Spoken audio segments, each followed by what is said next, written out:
Welcome to Creamer Media's Resources Watch, a weekly video roundup of the events and people making and shaping the news in the mining industry. This week, Mintek unveils its pilot rare earth solvent extraction plant. Glencore puts millions into education in the Mpumalanga coalfields, and South Africa's geoscience is desperately underfunded. Local state-owned mineral and metallurgical innovation company Mintek has officially opened a rare earth solvent extraction pilot plant at its head office in Johannesburg. In South Africa alone, we have over 1 million tonnes that are known at this stage of rare earth elements. So that is why we embarked on this path. South Africa has deposits at the moment that are not being exploited. So this is where Mintek, with a number of the parties sitting in our midst today, developed the concept of a South African cooperative rare earth refinery, or SACREF as we've called it. And the concept that we have there is to build a refinery that may cost you 5 or 6 billion rand, but to allow to take feed from a number of the deposits.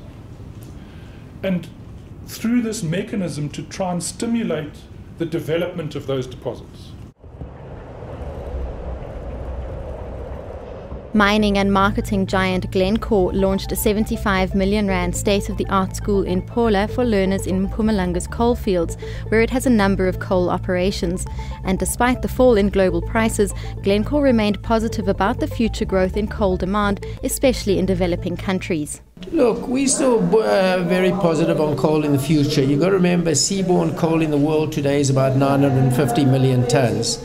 Now, yes, in the United States, where they have an alternative of shale gas, etc., they are reducing the amount of coal because they have gas-fired stations.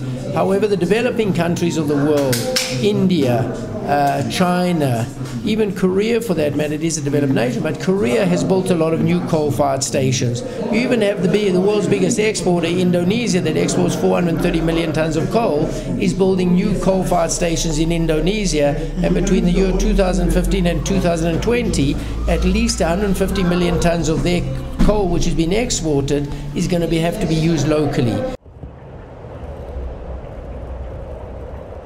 Government geoscientists are desperately underfunded, which is depriving South Africa of the geological potential that is essential for minerals exploration. So let's review the evidence.